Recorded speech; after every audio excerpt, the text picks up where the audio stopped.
Marica Fantuz, allora innanzitutto un buon, anzi ottimo risultato personale e per il partito. Assolutamente sì, oggi per me è la giornata della gioia e non credo serva spiegarvi per quale motivo, ma è altresì la giornata della riconoscenza a tutti i sostenitori, a tutti i militanti, i segretari, ma a tutti i medunesi, i trevisani, i veneti e gli italiani che ci hanno dato questa grandissima fiducia.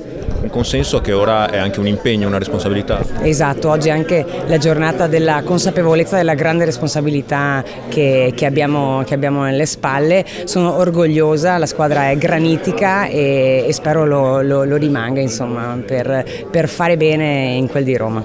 La priorità in quel di Roma quale sarà? La priorità è assolutamente per noi, per me, l'autonomia. 2.400.000 veneti ci hanno dato un mandato straordinario il 22 ottobre e il nostro compito è assolutamente quello di non deludere quella fiducia.